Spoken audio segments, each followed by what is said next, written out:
Good morning, Garland Nixon here with Ray Mcgovern. He's recently spoken at the UN about the Nord Stream attack, and we're going to have an interesting interview. Let's talk.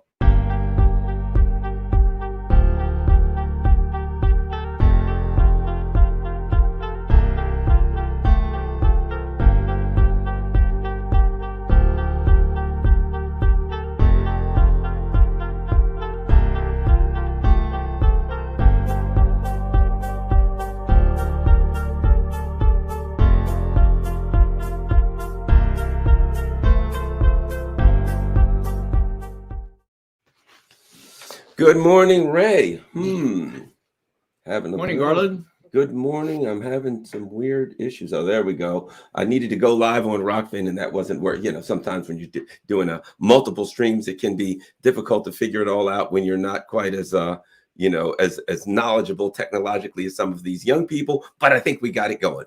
All right, Ray, you were recently at the United Nations speaking about the Nord Stream bombing attack, and we're here to talk to you about it. Let's get your thoughts on that. I'd be happy to do that, Garland. I think that you owe your audience a brief description of what you went through yesterday after you spoofed in a little tweet the international repercussions. It's not every day that Garland Nixon is an international celebrity. So just a suggestion before we get into the heavy stuff, why don't you tell folks what went on? Yeah, this is really interesting. One of the things that I do is satirical tweets, and I will tweet usually breaking news, and I'll put some form of satire, but the satire often, generally relates to some reality. It refers to some reality. So I did this, one of my typical breaking news tweets, and I'll read the tweet to you. Breaking news, White House insiders leak that, and I usually put something like that. White House insiders leak that when asked if there could be any greater disaster than the neocon Ukraine project, President Biden responded, "Wait until you see our plan for the destruction of Taiwan." Well, apparently the Taiwanese opposition grabbed that and ran with it. It was tweeted all over Taiwan. It was then covered on the news. The Taiwanese government apparently approached the U.S. State Department and asked them if it was true. It then went to China, and it is blown up all over China. The Chinese Foreign Ministry has demanded more information on what they call the Biden's destruction of Taiwan plan. And it's in Global Times, it's in China Daily, it's in all over Eurasia now, in India. So this interesting tweet has grown legs. And let me ask you this, Ray. You're a guy who, you're an international political analyst. Why do you think what I thought was just a silly tweet making fun of the neocons' kind of bloodthirsty, zeal for, setting Taiwan up to be destroyed? I just thought I was making a funny, shall we say, Ray. Why do you think this thing blew up? Garland, what you said has a kernel of truth in it, but no one would ever say it out loud. I mean, hello, is the U.S. using Taiwan as they are using Ukraine? Oh, yes, they are. Are they first and foremost concerned about the Taiwanese people? No. Are they first and foremost concerned about their agreement that there's only one China and Taiwan is part of that? No. What are they doing? They're making Taiwan a kind of an arsenal, a kind of a depot for arms to store them there against the day that they might think that might be a good idea to, it boggles the mind, to attack China or to stir up a problem in Taiwan. It had a kernel of truth, right? And then, of course, humor is always associated with something not expected. And you don't expect the White House people to leak the fact that they want to destroy Taiwan, just like they want to destroy Ukraine. So the irony is replete with lots of laughs, but also it's a serious matter when the Chinese, not only the Taiwanese, but the Chinese take it seriously and sort of say, wow, what's going on here? So whether anyone was taken in by this or not is irrelevant. They exploited it, both the opposition of Taiwan. And now China is very much in the news here. We can talk about that. But I applaud your, what did you call it? Your humorous, your cynical, yes. satirical suite. I encourage everyone to do satirical tweets after the fashion of Garland Nixon, and I applaud you for doing it, Garland. Nice going. Thanks a lot. Yeah, the one of the things that I have been reading about that before we move on is that the opposition party and the Chinese have been saying this has brought out, basically saying this has created a discussion around the reality of what awaits the Taiwanese people if they continue upon the path that they're on, that to provoke a military showdown between two nuclear superpowers on this tiny island, you don't have a government. You got a suicide, group. You have a suicide cult saying, China, you got 1.4 billion people. The U.S., you got this giant, you've got this giant military. I know a good place that you guys could come together and fight right here on our tiny island. And in fact, what is it? The CSIS, the Center for Strategic International Terrible Things, as I refer to Studies. Exactly. They actually did a war game, and in the war game, part of the war game said, yes, Taiwan will lose all of their infrastructure and all of that kind of stuff will be destroyed, but they'll have democracy. Well, if there's nobody left to enjoy the fruits of democracy, it's like an ideal, it's like philosophically, democracy will be floating around in the air of the island, but there won't really actually be anybody for a democratic vote. I would think to myself, if I were in Taiwan, that would not be a good political outcome for me. But at any rate, well, Garland, it would be a pure democracy. As in Athens, no representative democracy. You don't have to elect anyone to represent you. The handful of people who would remain would be themselves in charge of what's left of Taiwan. The humor is tragic comic, because who said first history ends in tragedy and then in farce? Well, in this case, you started with the farce yesterday. And my God, the implications are tragic. The very notion that these people would take it seriously because it does have a kernel of truth is very telling. So keep it up. And again, not only you, Gordon, but I recommend everyone try these satirical tweets. And I'll end up by saying this.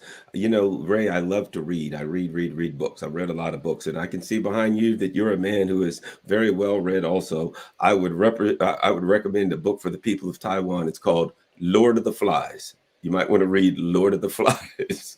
I'm just throwing that out there. All right, Ray. Now, you said something that was interesting in that this subject connects to the Nord Stream bombing. I have my thoughts on how it connects. As soon as you said that, I'm like, Ray is right. But before we move in, how do you see that this connects to the Nord Stream attack? Well, Garland, you mentioned that I had the chance to testify before the UN Security Council in person on Tuesday. The subject of the discussion had to do with Seymour Hersh's revelations about how Nord Stream pipelines that met disaster were blown up.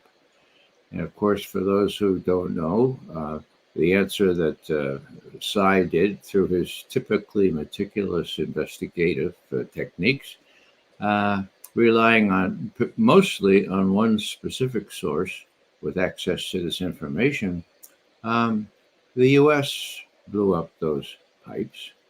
Now, was I shocked, like that French policeman in that wonderful film with Humphrey Bogart? No, I wasn't shocked. Any reasonable person could have reason to that outcome, who had an incentive to blow it up, who sort of predicted it would be blown up, who rejoiced in it being blown up, who testified to the Senate that everybody's really delighted that this is, as you say, Senator Cruz, a hunk of metal at the bottom of the Baltic Sea.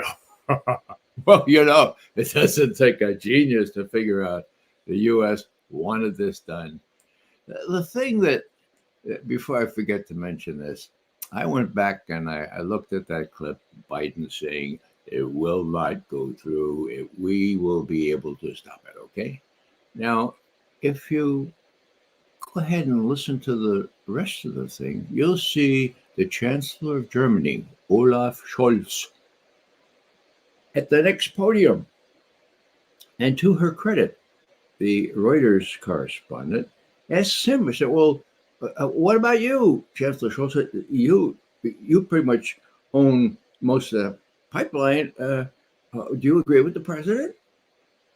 And what does Scholz do? He says, we do everything together. Without being together, we do nothing. So in this case, as in other cases, we will do things together. Oh, okay. So here it is, the 7th of February last year. Biden has already been told, look, Mr. President, we can do this. We can blow that thing up. He was told that about a month or two before. Okay. But Mr. President, for God's sake, don't tell anybody about it. It's a really secret operation. We don't want anybody to suspect us. We're gonna be meticulous in disguising our hands. So just don't mention it. Okay. So Biden gets up and he blows the whole operation. He says, we can do it. Trust me, we'll do it. Okay. And Scholz is standing there. So my question to the German people is simply this. Did they do this together? Is it the case that Biden told Scholz on the 7th of February, if not before, well, we could do this, and what do you think? And Scholz said, oh, it sounds like a good idea. I mean, hello?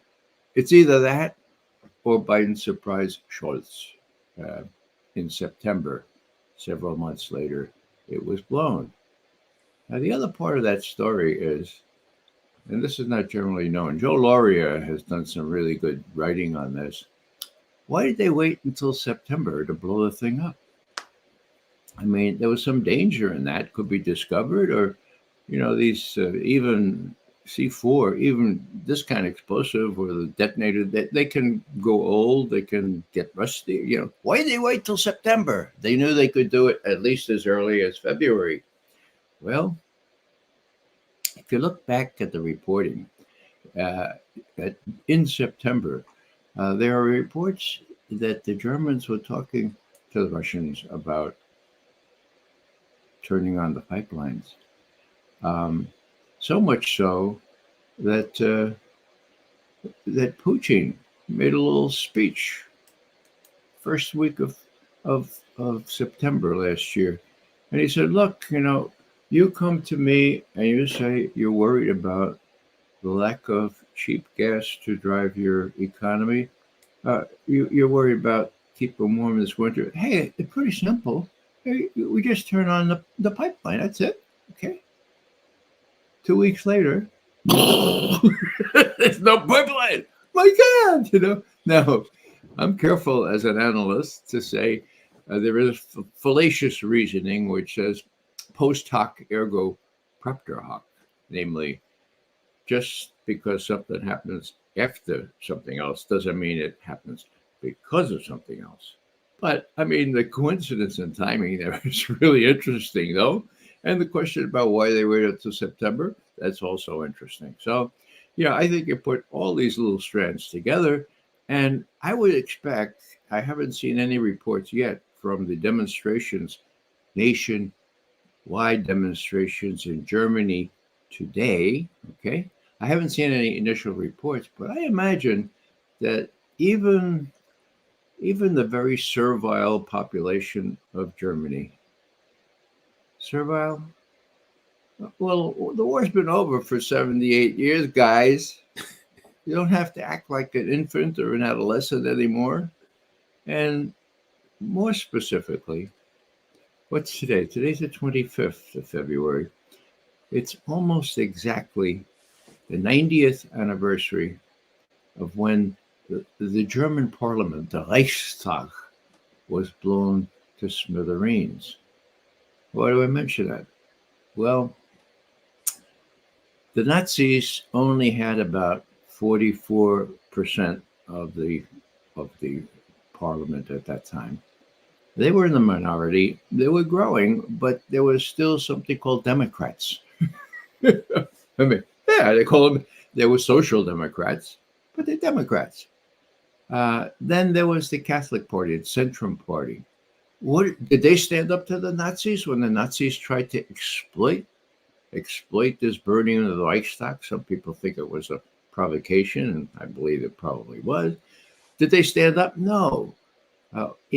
With sheepish submissiveness, they said, "Oh wow, well, we don't have anything against people looking into our desks or monitoring our conversations. We don't." So they caved in. Now that was 90 years ago. Okay, we had the war, the direct result of them German people caving in, and then we had the end of the war, where through tricky efforts on the part of James Baker, Secretary of State for the first President Bush, he goes to Moscow after the Berlin Wall fell. The time is February 1990. And he says, the president wants me to talk with you about how we arrange things in Europe, I mean, your satellites, we're sorry to understand, your satellites are falling apart, right? And your country's not in real good shape. You need some economic aid from us. So let's talk about it. And so Gorbachev says, well, all right, well, what's going on? So Baker says, well, he's a smart Texas lawyer, right? So he says, now we'd like to see a reunited Germany. Now, my God, yeah. Maybe it's too many war films I saw when I was little, but my God, I want to reunited Germany, for God's sake. And I knew as a professional analyst that the whole reason for NATO was to keep the U.S. in Europe, to keep the Russians out of Europe, and to keep Germany down, divided. So now, that's Mcgovern's feeling, right? He's a pretty mature adult by that time. What about Gorbachev's feeling? Well, now, Gorbachev, like everybody else, lost relatives in World War II. I mean, it's a no-brainer. 26 million plus killed, Soviet citizens killed during that war. Well, the U.S. lost people too. Yeah, right. They were all soldiers. 440,000 of them. That's a lot. That's bad. But compare that with 26 million and, you do the math. Okay, so all I'm saying is, here, Gorbachev, in a country that lost 26 million to a united Germany, okay, being asked to say, hey, let's reunite Germany. So he says, so what's the call? What's the call? Yeah, that's a pretty bitter pill, that quid reunited Germany. So Baker says, well, now, how would it be? I'm not making this up. Jack Matlock, who was the ambassador there, happened to be a really good friend of mine, still is. And he and I worked very closely together when he was running the Russian desk at the State Department. I was running the Soviet Foreign Policy branch at CIA. I got to go to the SALT signing in May of 1972, partly because Jack said, hey, let Mcgovern go. So anyhow, Jack Matlock has told me that what Baker said next was, well, how would it be? Yeah, how would it be if we promised not to extend NATO 1 inch. That's about 2 centimeters east of the border of Germany. How would that be? Now, what happened next. But let me give you just a very personal thing. Okay. Not only did NATO more than double in size, it was 12 or 13 countries at the time. Now it's 30. Okay. Not only that, but the residue of this still is tasted in Russian mouths. I had a chance about, I think it was 8 or 9 years ago. I was in Moscow for a conference, a seminar, and I met one of Gorbachev's most trusted assistants during that time, 1990. His name was Kuvaldin. First name Viktor Borisovich. Okay.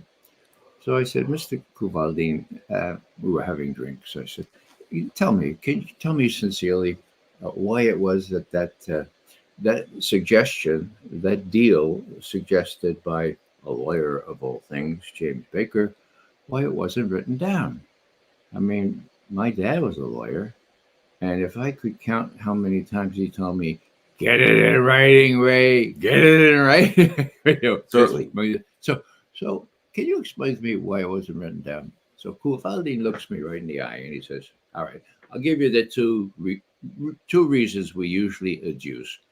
The Warsaw Pact still existed, and Germany hadn't given us full buy-in yet. But, and he looked me straight in the eye and said, but Mr. Mcgovern, the real reason is we trusted you. So, what am I saying here? I'm saying that there's a kind of a long history of failure because of trusting the West. And with respect to Ukraine, the most noticeable and the most dramatic failure is what Putin admits himself publicly. I was wrong. I trusted them when they said they would implement the Minsk agreements approved by the UN, no less, so that the Donbass could have a measure of autonomy under a new Ukrainian constitution. I believed that they were going to encourage the Ukrainians to do that. I was wrong. I should have gone in and acceded to the requests of Lugansk and Donetsk to become part of Russia. I should have done it then. All they were doing was buying time so that NATO could train the Ukrainian army up to the standards that NATO has. And they did. Now, is Mcgovern making that up? No. Who were party to this? Germany. Angela Merkel. She says, no, this was just a smokescreen. We wanted more time for Ukraine to get armed. Hollande, the president of France, said the same thing. But Poroshenko, president of Ukraine, said the same thing. And most recently, so did everyone's hero, Zelensky. So what's my point here? Trust has evaporated. The U.S. said several months ago this is going to be decided on the ground. That's about the only thing that those guys in the White House said that's correct. It is going to be settled on the ground.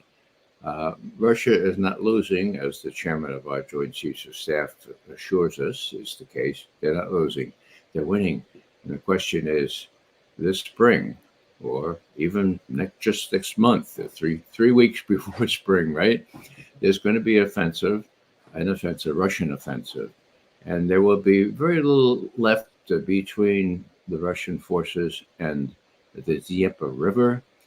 I'm a military intelligence analyst. I did my 2 years doing that, but that was 175 years ago, right? So you have to depend on people like Doug McGregor and others who really know what's up. Okay, so I depend on them, and I say, look, it doesn't make a lot of sense for the U.S. to be refusing, in this case now, the Chinese initiative for a ceasefire and talks. What do they think they're doing? Do they? I mean, is Rachel Maddow running the intelligence community? I mean, are they smoking their own hash? So I'll leave it at that. We can talk some more, Garland. Sorry to carry on so much, but again, a little kudo for you for raising the Taiwan issue because it hit a sensitive nerve. Do you want to tell me just one more little, or tell us all one more little factoid that you shared with me last night when I was completely ignorant of this and you briefed me on it? I mean, any calls from anybody important? Well, yes, in fact, when the editor, the editor at our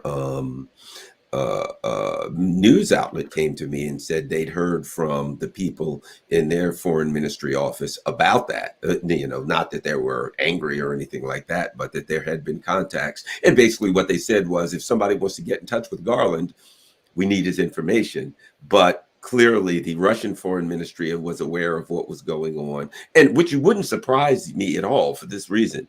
It's obvious. I mean, anyone who's paying attention to what's going on now has to understand that there is coordination, there is diplomatic, and I would argue probably, and definitely economic and military coordination between the Russians and the Chinese. And they make that clear. What do they say? It's stronger than a partnership, stronger than a friendship, stronger than an alliance. Now, that brings me back to Nord Stream, though, actually, when we talk about this, because one of the things that I talk about is we basically have two coalitions.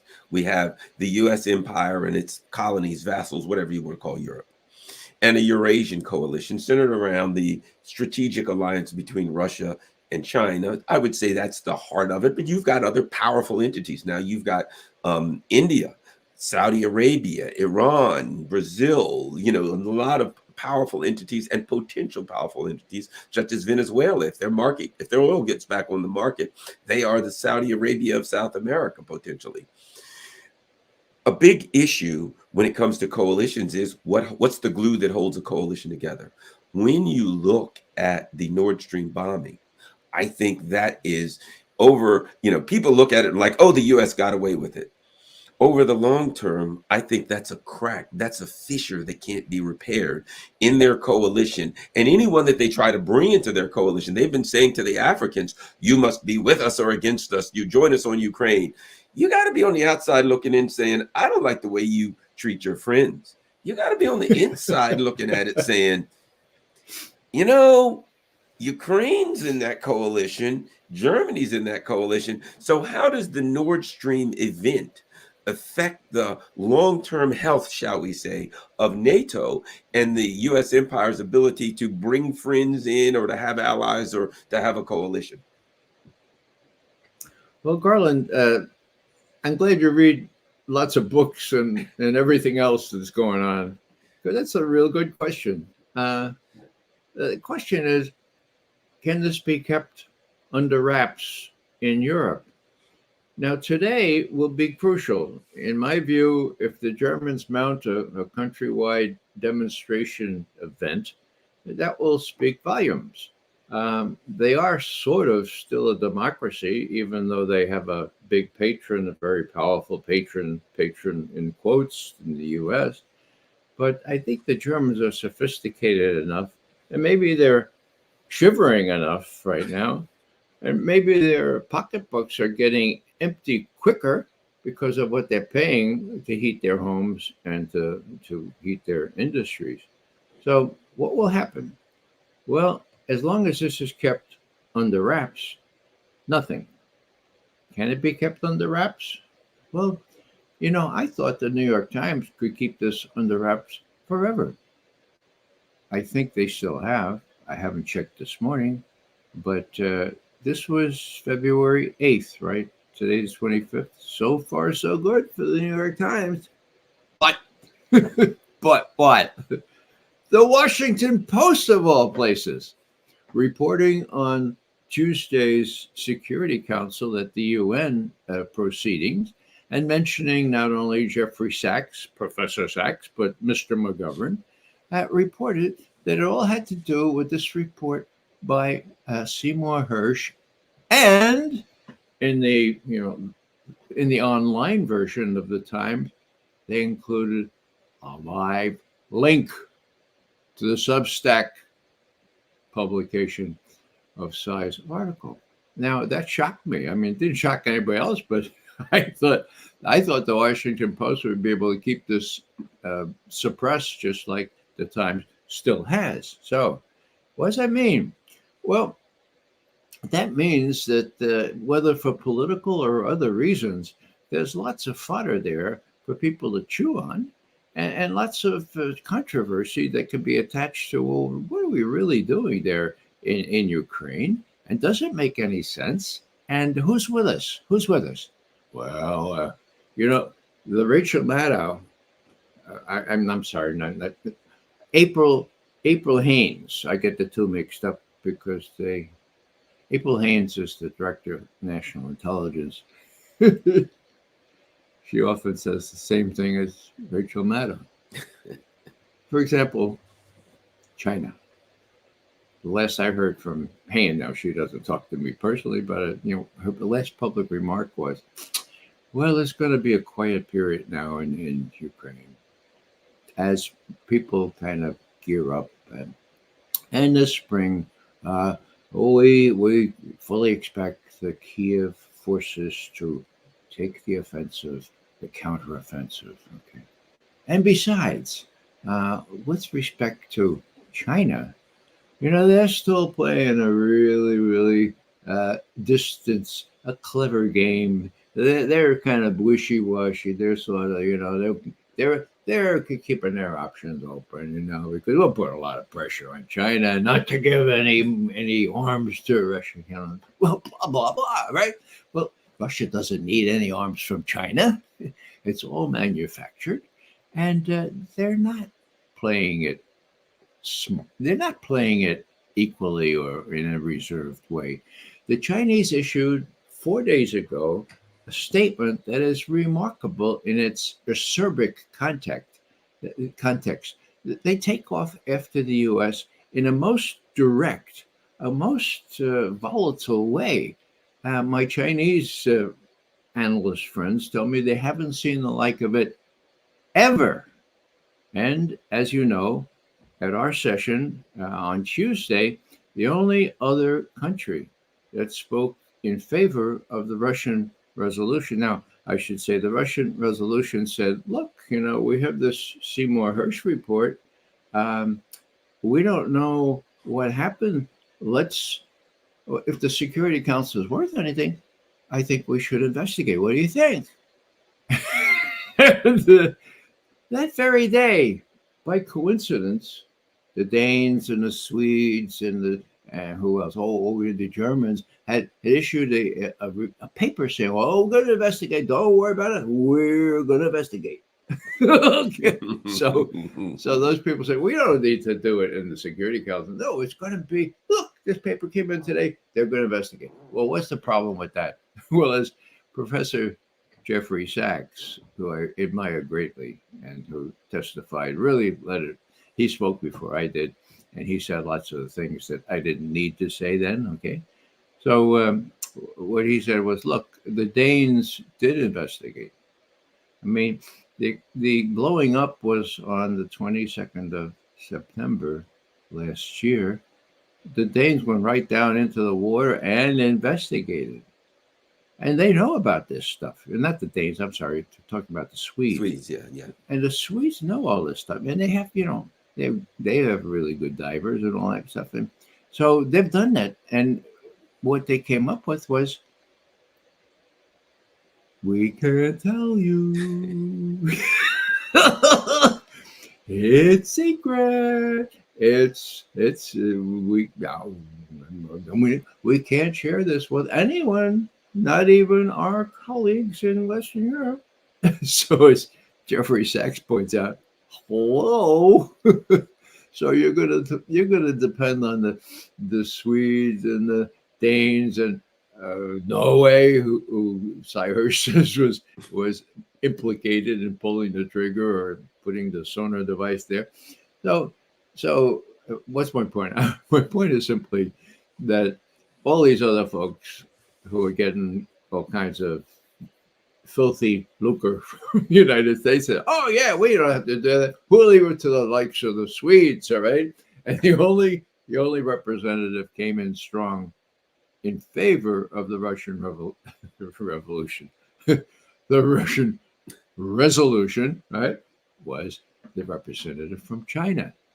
And he didn't speak long, but he said, "What's wrong with what's wrong with the notion that we can't investigate this? Of course we have to investigate. This has worldwide implication. Of course we need to investigate." Now that was Tuesday, okay? So you have Russia and China isolated. Yeah, there are 1.4 billion people in China. There are 1.4 billion people in India.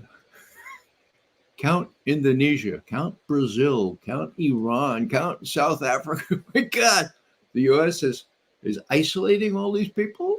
All right, well, as if you've heard me say in the past, Garland, and I think you also put it in these terms.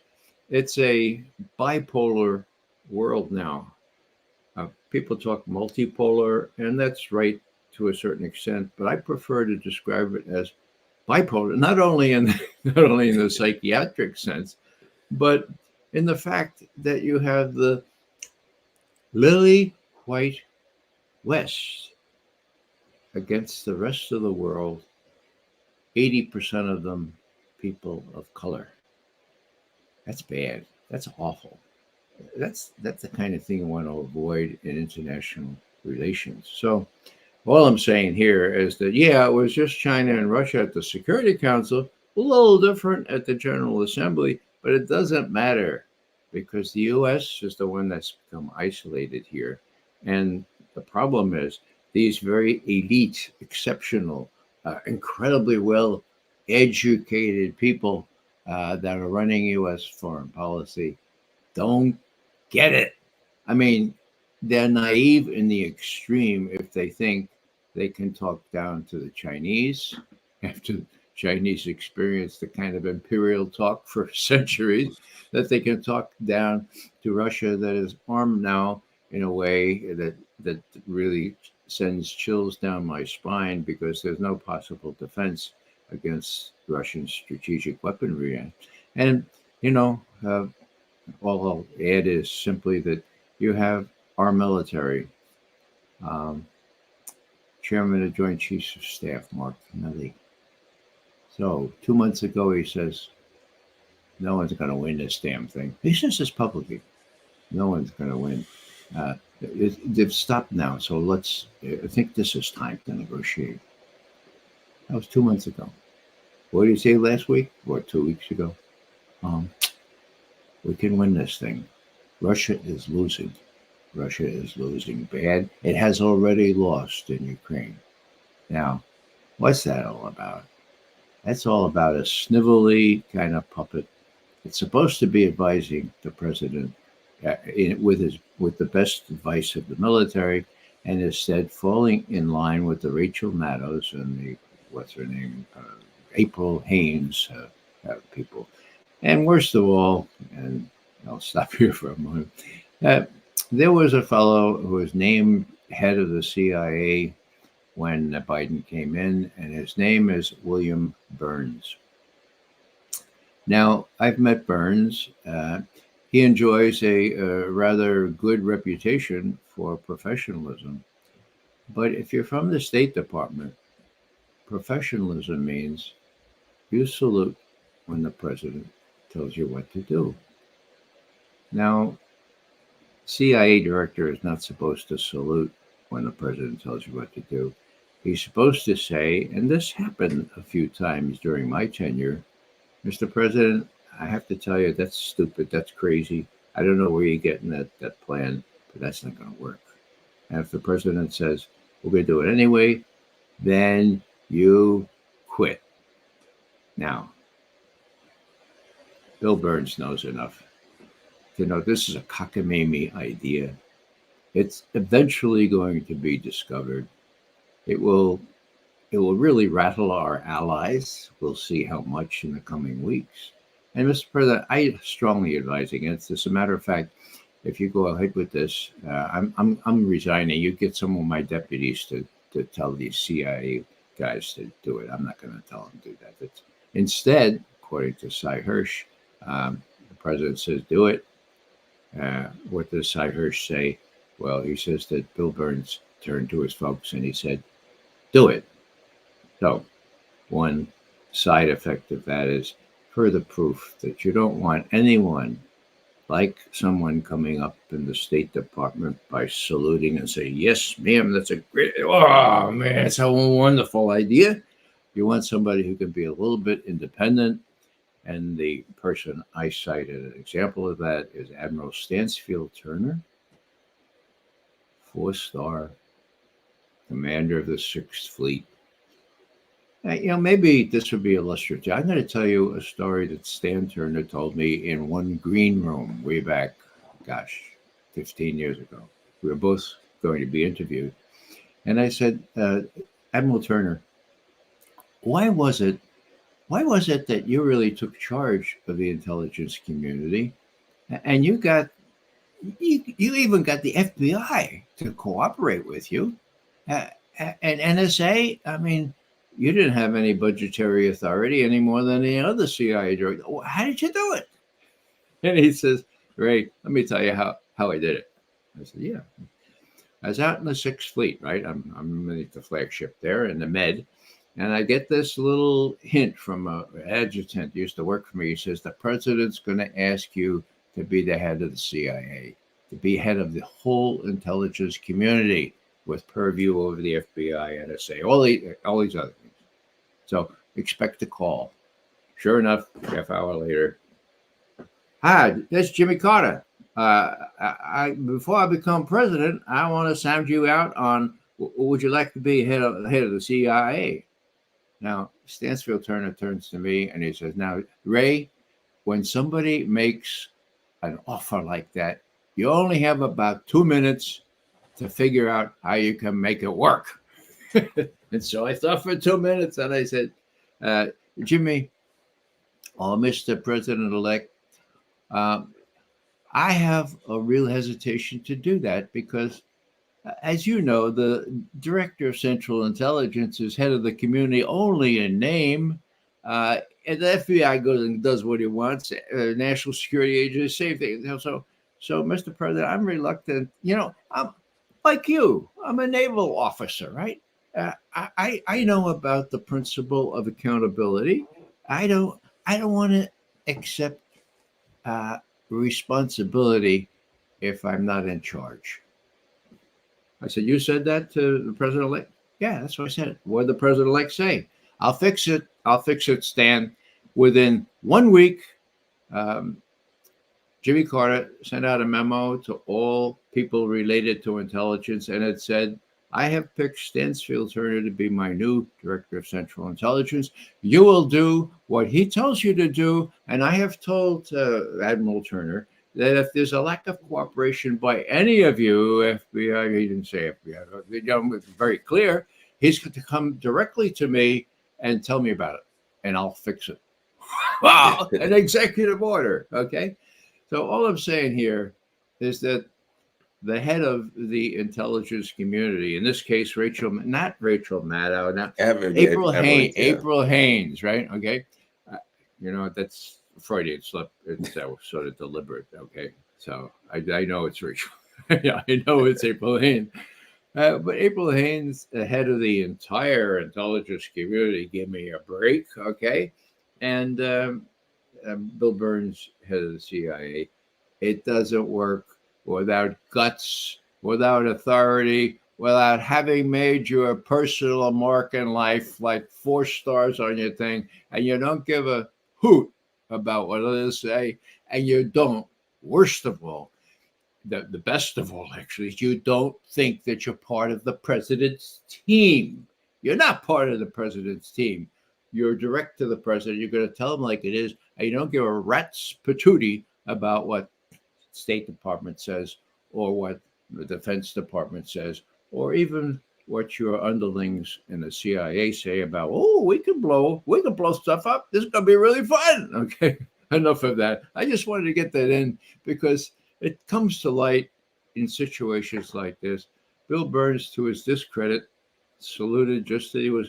You don't get to be Deputy Secretary of State if you don't salute. Okay, so I'm sorry to say that. Otherwise, he could have been really good. But if you're looking for an adult in the room, well, he's old enough, but he's a bureaucrat like the rest of them. Well, Ray, that brings up this immediate question, and that is the leak. What I've read, I've read about this. I've listened to a number of interviews now that Hirsch is out there, and he seems to strongly imply that, as you said, there were people in, even he says, State Department. There were people in the CIA that were saying, this ain't a good idea. This is stupid. We're really against this. This is an act of war. This could blow up in your face. And I would imagine they were, as you know, they were the analysts. They were the old heads that were been around, and they were like, guys, this ain't a good idea. The president said, we're going to do it. Okay, so they saluted. But what they said was, we got to keep our mouths shut.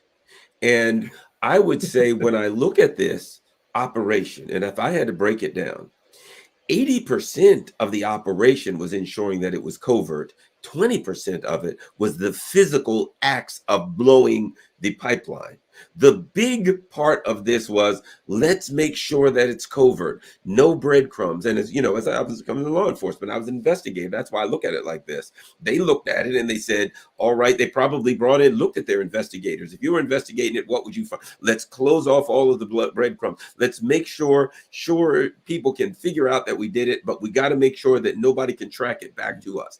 Everybody in the room, we got to keep our mouths shut. You know, I've been in investigations where we knew the press was going to come. What are we going to, and we bring in our PR people. What are we going to release to the press, right? And everybody, when they left that room, said, this is what we're going to say. If they ask you any questions that you can't answer, this is what you're going to say. Refer to so-and-so, or I have no comment, whatever. So it's all set up. So they set this up. Everybody's going to keep their mouth shut. Absolutely. Nobody's going to say a word. Oh, mum's the word. You got my word on it. And these idiots walk out the room. And these neocons have to walk out as the second they close the door. Yeah, we'll blow this thing to hell. Oh, my God. Yeah, well, never wonder what's going to happen to the pipeline. Ha, ha, ha. And the people who are in that room, who have been around for years, who understand the principles involved and understand that when you make a deal in the room that everybody's going to keep your mouth shut, you got to keep your mouth shut. And they see these amateurs walk out and wipe this thing out and destroy this thing and say, yes, we're going to do it. They then see something else that is blatantly obvious to me. You can comment on it. As soon as it happens, Radikov Sikorsky is tweeting, thanks, USA. Newland, Blinken, these same clowns are running around pretty much holding up a sign. Hey, world, guess what? We did it. Yeah, what a wonderful thing. Oh, it's great. Oh, and it's obvious. They just spread it around. They told all of their neocon friends. I've said they probably had hey, congratulations on blowing up the Nord Stream pipeline party at the White House and invited everybody. So what is obvious to me is this. The people who were involved are pissed. They told them the level of seriousness. They got an agreement to keep their mouths shut, and they ran their mouths anyway. And it seems to me now they're saying, okay, you sons of guns, we're going to have our day. You won't listen. And now I think there's a combination of things. We'll call it revenge or payback, but we'll also call it, they're looking at these people saying they're loose cannons. They got to be stopped. So what are your thoughts on my belief that the leak is about that whole background there? Well, Garland, you're quite right that anyone with any sense would have and almost certainly did think this was crazy. But you have a bunch of chinovniks, Russian word for bureaucrats, people who salute smartly. And worse still, you have a bunch of operatives that you think it's great fun to blow things up and to do it secretly. Yeah. Now, against that, you have policymakers like Victoria Nuland, who's pretty much running our policy toward Ukraine, and figureheads like the head of the CIA, Bill Burns, and other people in the State Department and elsewhere that are pure and simple, arrogant, exceptional. Uh, Here's a little example from Victoria Nuland's own voice. Intercepted conversation played on YouTube on the 4th of February 2000, 2014. Okay. 4th of February 2014, 2 weeks before the coup in Kiev. They are talking about who would be the coup leaders and who would assume the premiership in the government and so forth. And then when the ambassador, Jeffrey Pyatt, U.S. ambassador in Kiev, says, I don't think the EU is going to like this. That this is kind of, and what does Victoria Nuland say? F the EU. You know what the 4-letter word is for F, okay? Now, one reason we know that conversation was pure and simple, genuine, is because 2 days later, Victoria Nuland did a little apology to the UN, to the EU, and said, "Yeah, I'm sorry, I didn't mean to say that." Okay. Now, what did the EU do? Oh, that's okay. If you want to F us, hey, that's our job here in Europe. No problem, Victoria.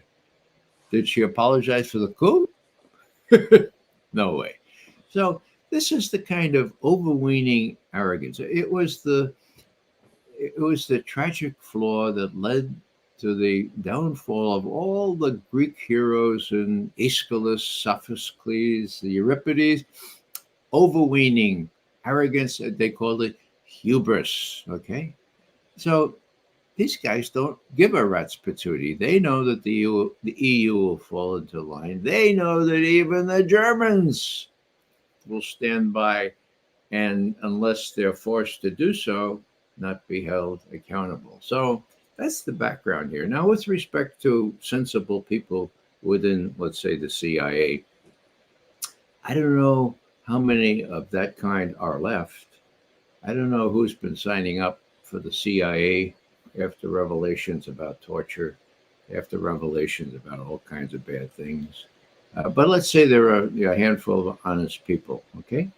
Now, back in the day, there were very few directors of the CIA that gave these substantive analysts like me a chop on operations like this. One of them was Bill Colby. Mhm. I worked directly for Bill Colby. I suggest that people look into his untimely death and see what you think. Anyhow, Colby comes to me and he says, Kissinger is, he's planning something that he's not telling us about. Those Portuguese lieutenant colonels and majors that were trained here in the U.S., they want to do some democracy in Portugal. And we have rumors, better than rumors, Ray, we have rumors that a ragtag group of generals from the old school are going to be overthrowing them with our help. So, number one, I want you to commission a brief paper to be done today to say how stupid that is. And then tomorrow, I want you to go to see Henry Kissinger and tell him how stupid it is. And by the way, we know about this, Henry. Okay. No, that thing didn't get off the ground. Now, I'm not sure it was we that put the kibosh on it, but this is the way it goes. Often, the White House plans these things with very little, if any, substantive input. Colby was smart enough. He was sort of a Renaissance man in many ways. He was a lawyer, but a good one. And he said, this is a cockamamie thing. I want to tell him two things. Number one, that's a cockamamie thing. And number two, we're on to it. Okay. So that's the way it worked under one director of the Central Intelligence Agency. And I served, what was it? I served nine of them. Okay. The others I'm not quite sure about because I didn't work personally with them, but I don't know of any substantive consultations that were given before these. Chile, for example, 1973, Iran, 1953, Guatemala, 1954, these coups that didn't make any sense to anybody really interested in democracy. So all I'm saying here is that there may have been a couple of misgivings. Whether they were expressed or not is debatable. Whether they would have any effect, well, I know that they would have no effect. So you give it to the operational guys who salute, just like Bill Burns salutes. Bill Burns says, director says, we should do it. Oh, man. All those preparations with the Navy SEAL and the Navy divers and the Norwegians are on board. This is going to be really fun. Now, the fact that Victoria Nuland and the President of the United States and the Secretary of State bragged about this, with the Secretary of State saying, oh, this creates great opportunities for the U.S. to sell liquefied natural gas at 6 times, 7 times the price to Germany. Hello, that just shows that they live in their own world. Hubris is exactly the right way to describe them. And in the general sense, it doesn't matter what Mcgovern thinks. What it matters what Xi Jinping and what Vladimir Putin think. And what they think, at least what Putin thinks, it was made clear in what he said at Valdai at the end of October. He said, driving China and Russia together in present circumstances with U.S. engaged with Russia, let's face it, in Ukraine, and picking a fight with China, it doesn't make any sense. It's crazy. Putin's word. Now, why do I say it doesn't matter what Mcgovern? Well, it doesn't. If Putin thinks these guys are crazy, he has to look at U.S. military capabilities, not U.S. political intentions. And if he looks at what Mark Milley is saying, that Chairman, Joint Chiefs of Staff, that Russia has already lost, when it turns out that Russia doesn't lose, when it turns out actually that the West is losing in Ukraine in just 2 months, I would say, maybe one, then what's the U.S. going to do? Well, that's the problem. Because if I were Putin, I would worry that the U.S. would resort to some of these little tactical nuclear weapons that they're no stronger than the one we did in Nagasaki or Hiroshima. They're low yield and hello. These are crazy people. I don't always agree with Vladimir Putin, but on this one, I agree. These people are crazy. That's not funny. That's not funny at all because it affects us all, and it affects, first and foremost, the Kremlin calculus about how dangerous things are if things progress as I see them progressing, as Doug McGregor sees them progressing on the military side in Ukraine. So, and that's just a couple of months, maybe just 1 month away. Decisions are going to have to be reached. And I fear for what these very exclusive, elitist, exceptional people might do. Last thing I'll say is I've been through this before, okay? Vietnam is what's called. Whether exceptional, elitist, very well educated. Well, there was a dean of the Harvard College. There were Rostow, a renowned Harvard economist. They were I would call them the best and the brightest. And they couldn't believe that naked little brown feet could defeat the United States of America in Vietnam. And we all suffered because of that. First and foremost, I would say the 3 million Vietnamese who died, And I get that figure from none other than the Defense Secretary, Robert McNamara, at the time. Ray, I do before we leave, we're just up against our hour, but I do think it's important for me to get your thoughts on that Chinese Russian alliance. A couple of things that are of consequence going on now. One of them is that the U.S. And here I'll put these together. China says we're coming up with a peace plan, but they came up with not just a plan, but a strategic worldwide initiative that says they're coming up with this thing that says this is how countries around the world should resolve their differences diplomatically and using the UN, right? That this is going on. Of course, Blinken comes out, oh, I think the Chinese are going to provide lethal weaponry to the Russians, which of course, I looked at it, I said, that ain't what the Russians need. And that's not what the Chinese, they know their part. The part I see that is critical is the Chinese-Russian trade is now up to 200 billion. The Chinese looked at that and said, okay, the problem that the Russians are going to have is sanctions and money, and we got money, and we got a market, and we can support them there and ensure that the Russian economy doesn't fall because we can help to prop it up. So the Chinese part is they're helping the Russians because they're looking at it to some extent. You could argue it's a proxy war with China too, because they're saying, we know you beat Russia, you're coming at us next. So they're sitting back. So the Russians are saying we can't lose because it's existential on our border. The Chinese are saying they can't lose because it's existential on our border also, which is Taiwan. They're coming for us next. So you've got two layers deep on that side over there.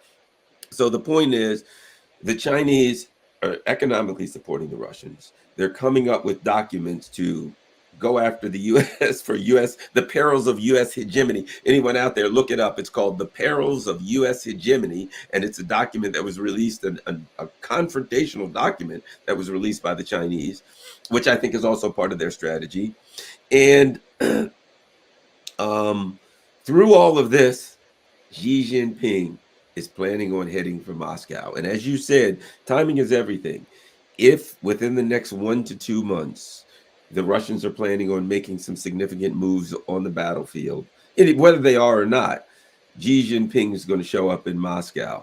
Talk to us about this alliance between the two countries, the support that China's playing, and what you think about this trip, Russia-China.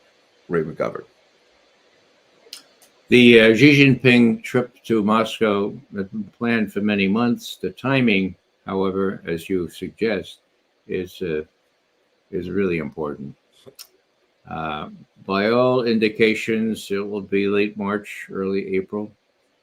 By that time, the Russian forces will be at the Dnieper, according to the best military advisors that I have access to. So it'll be time to deal. Putin has left a couple of suggestions that have not been taken up by the U.S. He's talked about Odessa, right on the Dnieper River. I won't go through the details, but he has suggested that that Odessa could avoid becoming a Yabloko Razdora. Okay, Yabloko is apple. Okay, Razdor is discord. You know about the apple that launched the Trojan War, right? Okay. So he says it could be a Yabloko Razdora, or a way to work out things in such a way that we can talk and avoid the worst. Okay. He said that in answer to a question on the 27th of October last year. Did anyone take him up on that?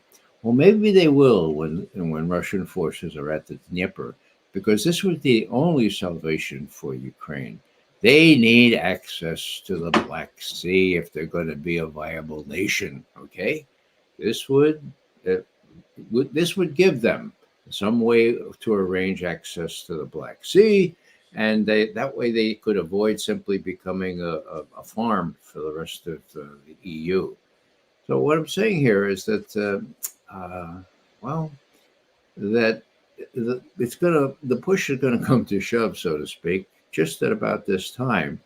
And if Blinken and Sullivan and Noland and Austin and Biden. It sounds like a law firm, doesn't it? Dewey, Cheatham, and Howe. Biden, Blinken, Noland, Austin, and whatever. If they don't come to their senses by that time, that's going to be real trouble. And if there are open hostilities, including fighter aircraft, for God's sake, or if tanks finally get there, you could expect, mark my words, you can expect some trouble, some dust up in the South China Sea, or in the East China Sea, or in the Taiwan Straits. That's how close they are, China and the U.S., and China and Russia. Now, just a little footnote here. We're exactly 1 year after the invasion of Ukraine, the Russian special military operation, so-called. Well, I didn't think Putin would do that. Mea culpa, mea culpa.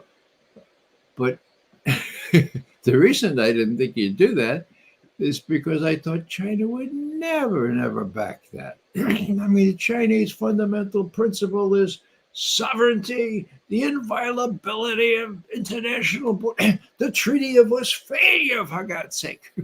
Well, suffice it to say, they gave Putin a waiver on Westphalia. Okay. Putin was up there on the 4th of February last year.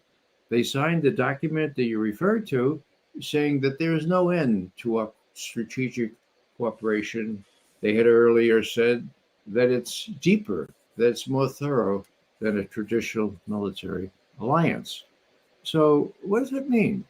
That means, in my view, that Putin had Xi's backing when he went into Ukraine.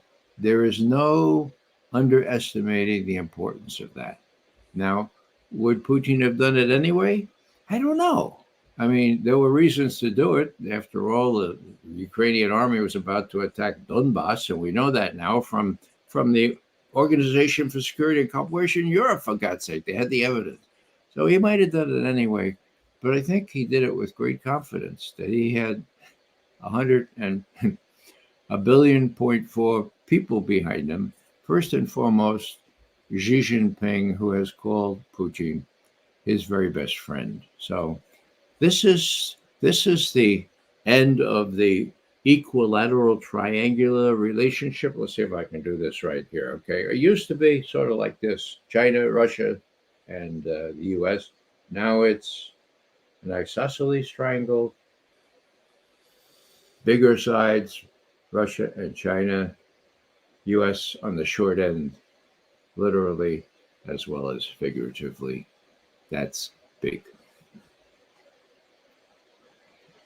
Well, Ray, I'm going to do this because that brings us kind of back to the beginning of the conversation where we talked about China right now looking at that tweet of Garland's and saying, hey, Taiwan, let's face it, they're wise people, and I guarantee you they've had 100 analysts of their own, like Ray Mcgovern, analyze every tweet I've ever done on my account. That. So they know it's satire. And actually, in fact, I read one of the articles and they said, even though it's unverified, and they mentioned my tweet and they said, but even though it's unverified at this time, basically saying, yeah, but they go on.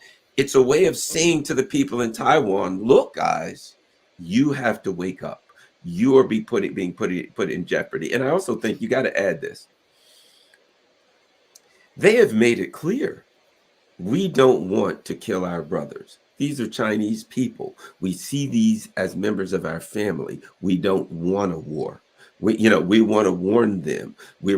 Everything's working out well. We don't want some outsider to come in and cause trouble. I think one of the reasons they grabbed a hold of this tweet, recently, the members of the KMT, the opposition party, who won a huge election and seemed perched to take power in the next election, leaders of their party were in Beijing.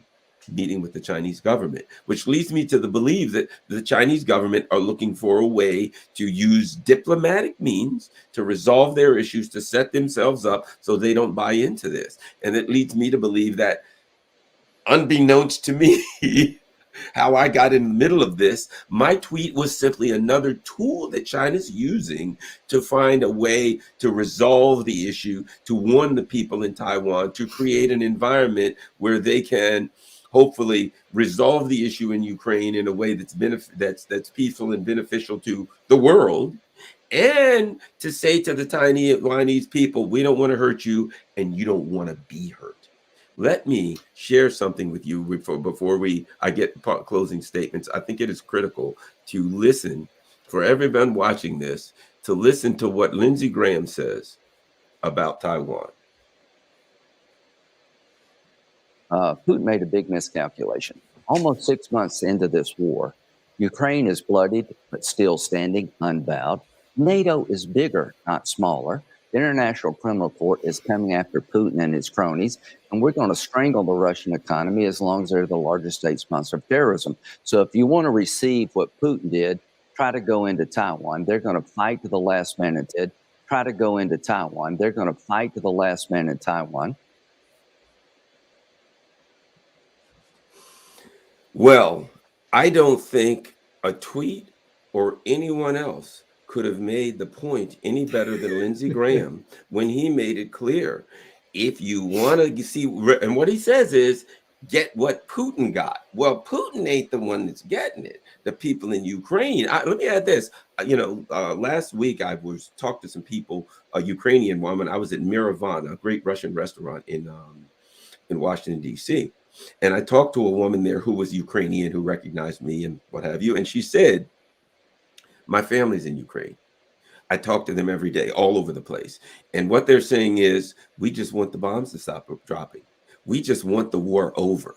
We don't care about all of this stuff that they're talking about with the EU and all. We just want our lives to get back to normal. They're everyday people. And Lindsey Graham is making it clear to the people of Taiwan. He says earlier in the video, this is about economics. So if you listen to Lindsey Graham, he makes it clear. And that, to me, creates the reality that I think China is working with to try to resolve this diplomatically. That they're looking at it. They've grabbed my tweet. Oh, man, it's kind of scary for me to be in the middle of such an international incident. But in a way, whatever happens to Garland's irrelevant. It would be good if this contributed to peace in the world, Ray. Let's get your final thoughts on this whole Taiwan dust up with me in the middle and Lindsey Graham saying, fight to the last person in Taiwan. I would be concerned if I lived in Taiwan. Yeah, the question is how much of Lindsey Graham's blather gets repeated in the state-controlled media in Taiwan.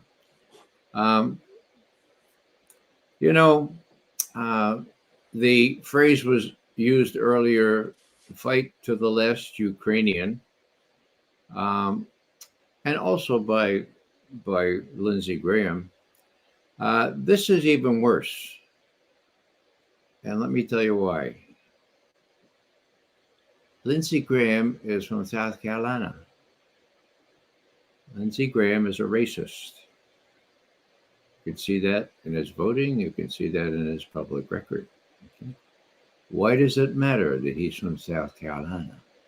Well, if you go back to 1945, in the bombing of Hiroshima and Nagasaki, there was only one person who was saying to Harry Truman, a racist himself, who would always use the N-word in referring to people of color. There was only one person who advised me, yeah, go ahead, this is going to be really good. And his name was Jimmy Burns, and he was the Secretary of State. Where was he from? He was from South Carolina. Okay. Fast forward to Vietnam, William Westmoreland, after it was all over, he said, the Oriental, this is a quote, the Oriental doesn't put the same price on life. In the Orient, life is cheap. And so, blah, blah, blah, blah, blah. Okay. Where was William Westmoreland from? Happened to be South Carolina. So, As bad as the Ukrainians have it, at least most of them are white. They are welcomed with open arms in the rest of Europe. Chinese, Taiwanese, Japanese earlier, they look different from us. A lot of people running our foreign policy who are not only elitists, but racists. And so you have this divide that I mentioned before between the lily white West and the rest of the world, including Russia, really. Well, people say Russia is mostly white. Well, yeah, they have lots of Oriental blood in Russia, and besides, they've been blackened so much. They're the official black people of Europe. They are now. I'll tell you one little more vignette because it relates. Oliver Stone. He has interviewed Putin many times. I strongly suggest you look at those things. Oliver told me, he said, Ray, one thing that really bothered me, and that is after one of these interviews, and I don't have it on tape, but Putin pulled me aside and he says, you know what we feel like now, we Russians? And I said, no, what? And he says, well, we feel like the Jews in Germany in the 30s. That's what we feel like. Well, whether it's anti-Semitism or racism, or that's what the Russians are feeling. That's why they've closed Peter the Great's window to the west and turned to the east, where they found Putin's best friend, Xi Jinping. This has incredible ramifications. I wish the American people would be educated to understand what these elitists are taking on and what dangers lie in the path of this kind of thing continuing. Thanks for the opportunity to be with you, Garland. As you may have seen, I really enjoyed our conversation. Thank you very much, Ray, and I look forward to talking to you again soon. Okay. All right, Garland Nixon and Ray Mcgovern, thanks a lot. Let me send Ray. Thank you very much, Ray.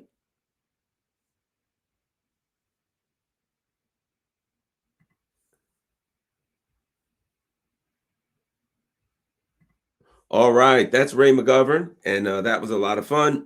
I'm out. I believe it or not, I'll be back on at noon. I'm going to bring on, so in 40 minutes, I'm going to have Dan Lazar. He's a really brilliant guy and a good friend, and we're going to talk more about the Nord Stream bombing. We're going to talk about, I'm going to pick his brain about the politics of it and the political outfall, the media fallout rather of it. I'm out. I will say this. Follow me on Telegram, follow me on Twitter. If you can contribute to the channel, certainly we've got PayPal. There's Buy Me a Coffee's great, Cash App, my information, everything scrolling across the bottom. And of course, did I leave out anything? PayPal, Patreon, Buy Me a Coffee, Cash App. Also, remember this, I'm on Rockfin. Join my Rockfin channel. Perfectly free, no charge whatsoever. Rockfin is a uncensored free speech platform. ROKFIN, rockfin.com/Garland Nixon. And it's great because it doesn't have any advertisements. I push Rockfin because I believe, choose your free speech platform. If you want to go to Rumble, if you want to go to Odyssey, if you want to go wherever, but people should choose a free speech platform and support it, at least one. Because YouTube censors people, and we got to make sure that we have the opportunity, once people are censored, that we can see them elsewhere. Lastly, I'll say this, I'm a promoter of Rockfin, a believer in Rockfin, free speech, no charge, and no advertisements. However, you ask people, say, how does Rockfin stay in business? If you can afford it, every week I do a show for subscribers only on Rockfin. They do allow subscribers, and that's how they stay on there. So if you can afford it, become a subscriber. If you can't, hey, no problem. Keep the money for your family. The cost for subscribers is $14.99 a month. If you join for a year, they give you a couple months free, so it ends up much lower than $14.99 a month. But whatever the case may be, if you can do it, every Wednesday morning, I do my subscriber-only show, Garland Nixon and Scott Ritter. That's the one show I do a week, that's subscriber only. So we do an hour of Scott Ritter, 9 a.m. Eastern Standard Time every Wednesday. Other than that, all the rest of my stuff is going to be on Rockfin, perfectly free with no advertisement. So that's a great place to watch it. Thanks a lot, everybody. I'll be back on at noon with Dan Lazar. We're doing more. Hey, it's a cold Saturday here in Maryland, and we're going to have an interesting day. Peace. I'm out.